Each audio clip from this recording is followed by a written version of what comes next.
저는 사랑의 교회에서 부교육자로 있을 때 중보기도 사역을 하고 영성기도 사역을 했어요. 젊은이 사역을 10년 정도 했을 때 고옥하는 목사님이 저를 부르셔서 야, 사랑의 교회가 제자훈련을 하니까 기도를 안 한다고 하는데 이제 우리 사랑에게 아주 수양관도 만들어졌으니까 네가 영성사역을 한번 해봐라, 이렇게 이제 말씀을 하신 것이 발단이 돼서 제가 이제 매주 금요기도를 인도하고 또 중보기도 사역을 진행을 했습니다. 그러면서 그때의 중보기도가 얼마나 능력이 있는 것인가 하는 것을 깨닫게 되었죠.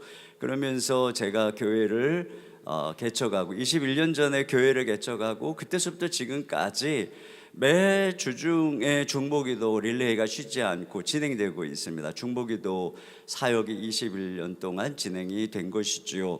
또 10여 년 전부터 기도 사역팀을 만들어서 중보기도 사역을 수료한 사람들 중에 그들 중에 매일 하루 3번 5분씩 153 매일 5분씩 하루 3번 주기도문의 내용을 가지고 주의 나라가 이 땅에 임하시옵소서, 이것을 함께 기도하는 기도 사역팀, 그리고 이들이 교회를 위해서, 교회 부흥을 위해서, 교회 가운데 예배 부흥을 위해서 기도하는 이러한 기도 사역팀을 만들어서 지금까지 해오고 있습니다. 그래서 저희 교회의 기도의 사역은 이렇게 기도 학교를 또 가운데 있는 중보기도학교, 그리고 기도사역학교, 이러한 시스템으로 진행이 되고 있습니다. 이러한 기도 사역을, 그러니까 기도로 사역을 한 것이죠.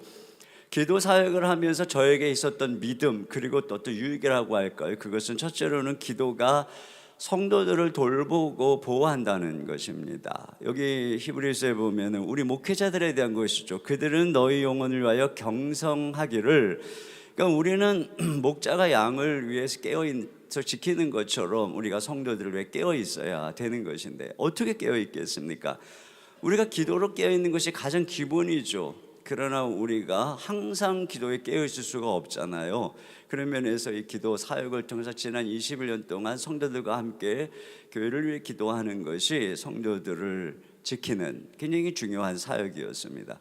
예수님께서도 이 베드로에게 네 믿음이 떨어지지 않기를 위해 기도했다. 그러니까 기도가 믿음을 보호한다라고 하는 것을 우리가 알 수 있습니다.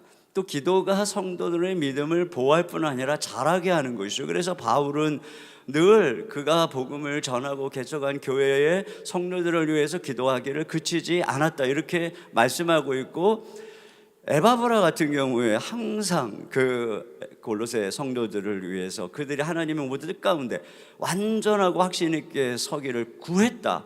그 기도를 함으로써 우리가 말씀을 심고 훈련을 하지만 그 기도를 통해 물을 줌으로써 성도들의 믿음이 자라게 된다라고 하는 것입니다. 또 기도가 교회를 평안케 하는 것이죠.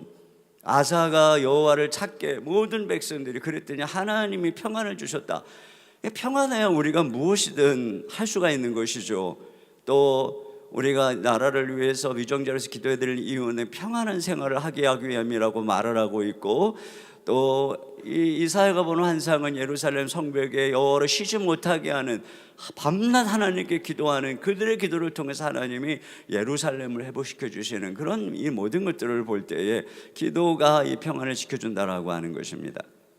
그리고 기도를 통해서 하나님의 나라가 임하는 것이죠.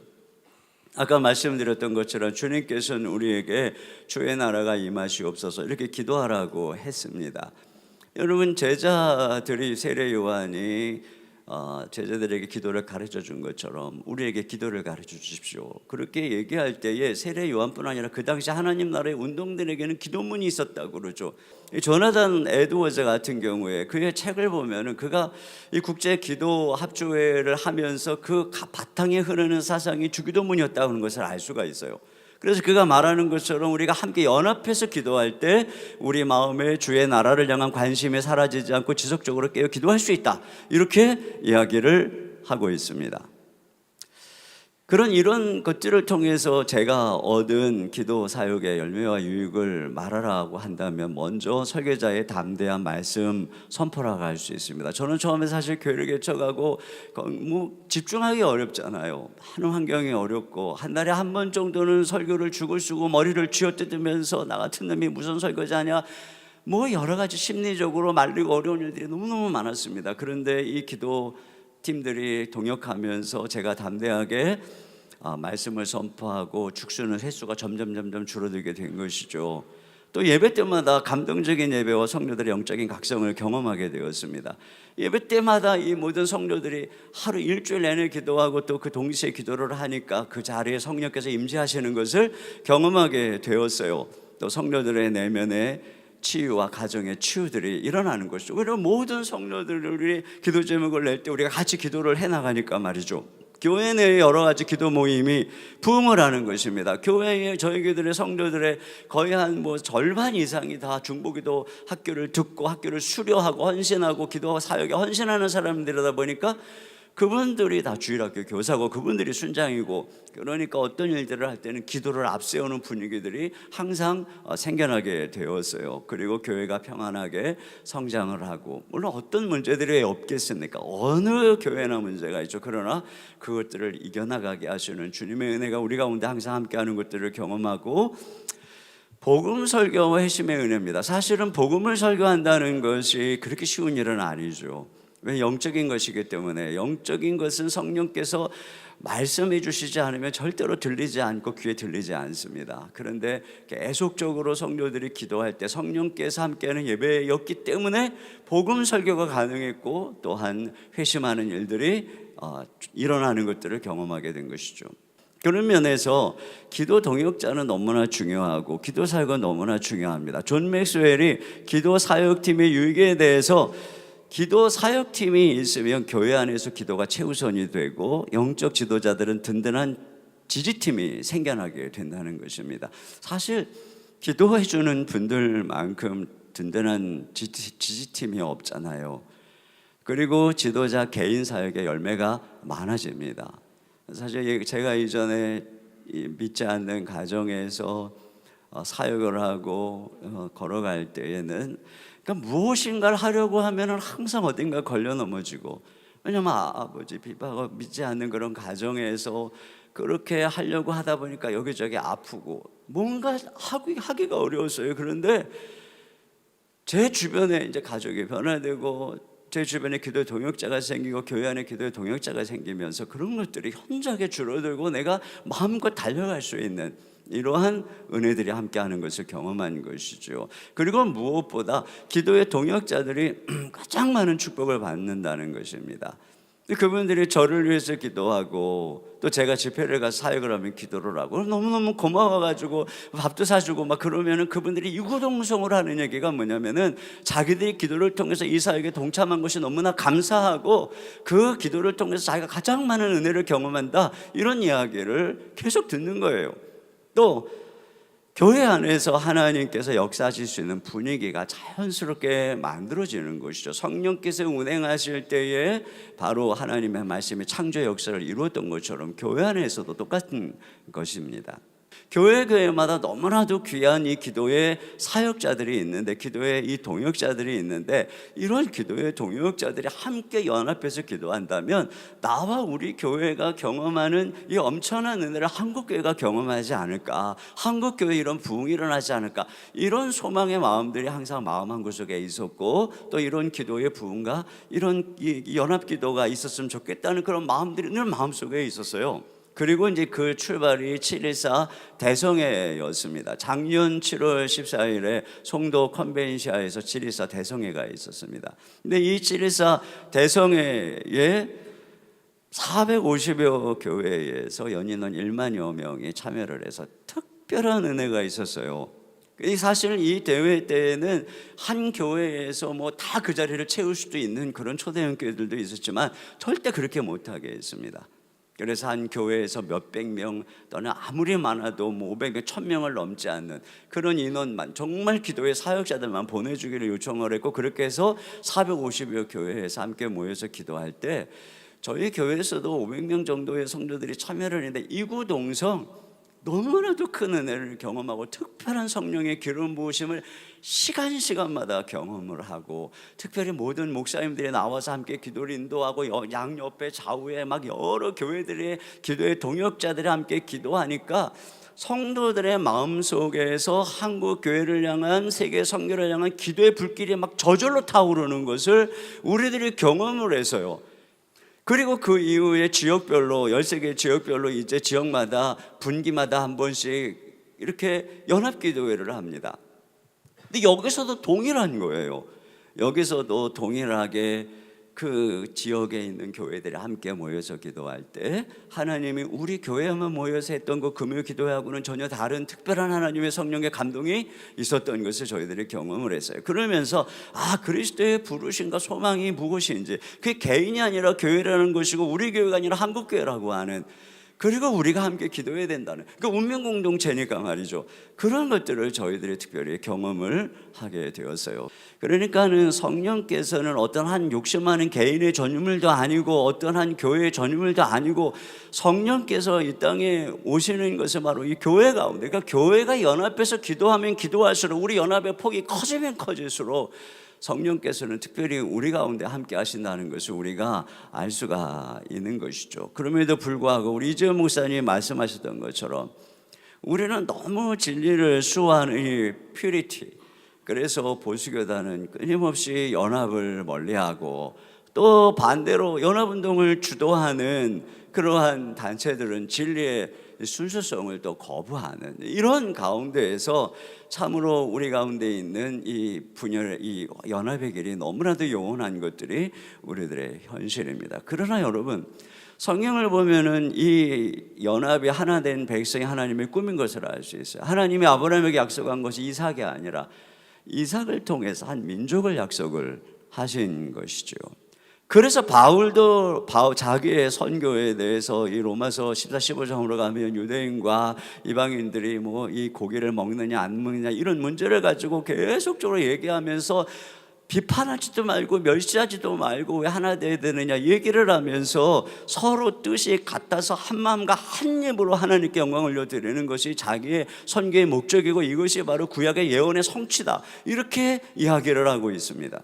그러니까 복음 안에는 개인주의도 개교회주의도 설 자리가 없습니다. 우리가 지향해야 될 성숙의 한마음과 연합을 향한 것이죠. 경쟁에서 연합으로, 분열해서 연합으로 더 깊은 성숙으로. 근데 이런 연합의 중요한 요소가 겸손이라고 하는 것을 알 수 있습니다. 여러분, 초대교회에 보면 남자와 여자가, 늘 보면 여자들은 남자들이 사역할 수 있도록 옆에서 돕는 일, 식사 만드는 일, 그러나 그 기도회 자리에는 남녀의 구별이 없었습니다. 사도와 평신도의 구별이 없었습니다. 예수님의 모친과 또 다른 이들의 구별이 없었던 동등함. 여러분, 이런 동등함은 겸손으로 말미암은 것이죠. 왜 겸손했을까 생각해 보면 그들이 다 넘어졌어요. 다 무력합니다. 아니, 이런 가운데에서 지금 무슨 거기에 자기들의 자존심이 있고 다 넘어지고 무력하고 부인하고 배신한 그들에게 무슨 뭐가 있겠습니까? 그러니까 전부 다 함께 엎드린 거 함께 무력하니까. 여러분, 지금 한국교회가 공멸의 위기에 있습니다. 배가 가라앉고 있는데 내 교회 하나 잘 된다고 해서, 이게 지금 우리가 될 일이고 내 교회 하나 잘 된다고 해서 우리가 고개를 들 수 있는 이런 한국교회의 상황이 아닌 것이죠. 한국교회 트렌드 2024는 지금 본격적인 수축 시대가 이제 시작이 됐다고 하죠. 그러나 교회는 더 심각한 수축의 상황으로 가고 있습니다. 그래서 이런 때에 진정으로 우리가 함께 연합해서 기도하지 않으면은 이제는 더 이상의 우리에게는 시간이 없는 것이죠. 그런 면에서 함께 기도해야 되는데, 정말 이 기도의 자리에 함께 할 줄 아는 것이 바로 겸손이라는 생각이 듭니다. 그런 면에서 이러한 로잔 대회라고 하는 기회가 찾아왔을 때에 우리의 반응, 그것은 바로 겸손과 기도인 것입니다. 기회가 되려면 우리가 기도해야죠. 그렇게 이루어지기를, 그냥 왔다가 간다고 되는 것이 아니라 우리가 기도할 때 이런 일들이 일어난다는 것입니다. 또 한 가지 연합의 요소는 복음과 신학적인 비전이라고 할 수 있어요. 여러분, 우리 모든 교회가 다 복음을 가졌다고 해서 하나가 되지 않는 이유가 뭐냐면은 신학적 비전이 다른 것입니다. 이 딘켈러가 그래서 교리적인 기조 다 갖고 있죠. 그런데 그 또 사역적인 형태들이 다 있어요. 근데 뭐가 부재한 것이냐면은 그것들을 이 시대의 문화적 맥락 속에서 어떻게 볼 것인가 하는 신학적 비전이 다르다는 것입니다. 그래서 센터처치에서는 복음, 도시 이 운동이 신학적 비전인 것이죠. 그래서 왜 교회가 자꾸 종교화되는가에 대한 이 현실에 대한 답으로 복음을, 왜 자꾸 소통이 부재하고 수도원처럼 개토화되는가에 대한 답이 도시, 그리고 왜 자꾸 교회는 점점 제도화되어 가는가 하는 문제에 대해서 운동, 바로 이것입니다. 그래서 중심에 같은 신학적 비전을 가졌을 때 우리가 연합해서 기도하고 전도하고 이 구제사역하고 또 가정 지원하고 함께 연합하는 이런 일들이 바로 여기서부터 가능하다는 것이에요. 왜 한국교회가 하나 되지 않는가를 생각해 보면 근본주의적인 이런 분열을 거듭하고 서로 비판하고 정죄에 몰두하고 그러다 보니까 젊은 세대들에게 외면당하고, 팬데믹 기간 동안에 우리는 많은 목소리를 들었습니다만 다수의 복음적인 교회가 침묵할 수밖에 없었던 이유는 그들의 목소리에 우리가 공감할 수 없었기 때문입니다. 한마디로 건강한 신학적 비전이 부재한 것이죠. 우리는 이런, 여러분 아마 목회하면서 그런 생각 다 하실 거예요. 빨리 교회가 커야 뭔가 영향력 있는 일을 할 수 있어. 그러니까 막 교회 키우죠. 저도 그랬습니다. 그런데 제가 느끼는 것은 저희가 이 계속 복음과 도시를 통해서 또 시티 투 시티를 통해서 함께 연합을 하니까 우리들이 끈끈한 우애가 생기고 서로를 정말 사랑하는 그런 마음으로 함께 연합을 하니까 교회가 크지 않아도 연합을 하니까 큰 교회가 할 수 있었던 지역사회에서 일들을 해내더라는 것이죠.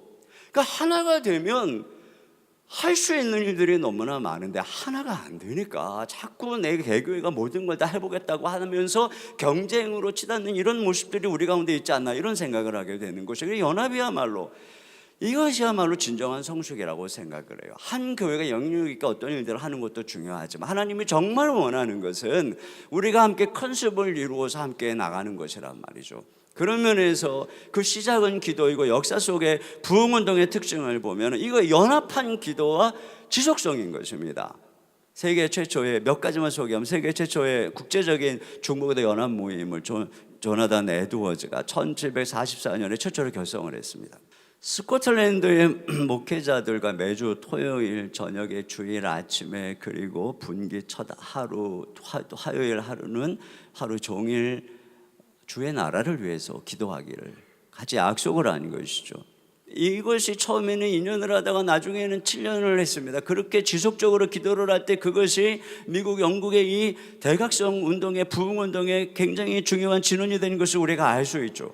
미국 제3차 대각성 운동의 시작이 예레미야 램피어라고 하는 사람에서 시작된 것을 모르는 분들이 많이 있습니다. 이분은 사업가였어요. 그런데 도시에 있었던 어느 한 맨하탄에 있던 한 교회가 대공황을 맞이하고 점점점 쇠락하는 그런 그 교회를 보면서 평신도 비즈니스 선교사를 파송하기로 결정하고 예레미야 램피어에게 제안을 하고, 예레미야 램피어가 그래서 결탄 속에서 잘 나가던 사업을 접고 그가 헌신합니다. 그래서 그가 이 사역을 하다가 보니까 직장인이 너무너무 힘들어서 12시부터 1시까지 직장인 기도회를 해야 되겠다라고 생각으로 처음에는 일주일에 수요일에 한 번, 첫 주에는 6명이 모이고 두 번째 주에는 20명이 모이고 세 번째는 30-40명이 모였어요. 그런데 그때부터 성령께서 함께 하니까 매일 하자, 그렇게 해가지고 매일같이 하는데 몇백 명이 모이기 시작하고 그것이 전국적으로 번져나가기 시작을 해서 나중에는 뉴욕에서만 5만 명이 정오 기도에 참여를 하고, 이것이 바로 엄청난 기도의 부흥 제3차 대각성 운동, 여기서부터 이 무디의 부흥 운동이 시작되는 이러한 분위기가, 토대가 마련해 하게 된 것이죠. 여러분, 우리 평양 대부흥 운동도 마찬가지입니다. 어느 한 교단 한 교파가 아니라 이게 먼저 원산에서 하디 감리교 파송인 하디 선교사부터 불길이 붙어서, 그래서 평양에 있는 선교사들이 함께 기도하고 정오에 모여서 2주간 동안 기도하던 끝에 이 평양 대부흥이 일어났고, 이것이 한국의 오순절로 알려지는, 그들이 불이 붙어서 전국으로 번져나간 것이죠. 그래서 피어스는 이런 얘기를 했습니다. 합심기도의 시작이 없이 영적인 각성이 일어난 사례는 세계 어느 곳에도 없다. 때로 수십 명, 수백 명이 함께 모여서 정기적으로 오랜 시간 동안 기도할 때 이런 부흥이 일어난다. 지역마다 교회와 교회가 연합해서 지속적으로 기도하기를 꿈꿉니다. 목회자들이 연합해서 기도할 때 기도의 불길이 전국적으로 번져나가기를 꿈꿉니다. 4차 로잔대회 가운데 놀라운 성령의 임재가 함께해서 이 세대를 향한 선교의 전략과 비전을 발견해서 온 교회가 그리스도의 통치를 온 세상에 선포하기를 꿈꿉니다. 한국교회가 4차 로잔대 유산을 잘 이어받아 건강한 복음적 갱신과 부흥 연합이 일어나기를 꿈꿉니다. 교회가 연합해서 하나 된 모습을 보며 세상이 교회를 칭송하길 꿈꿉니다. 한국교회가 세상의 희망이 되기를 꿈꿉니다.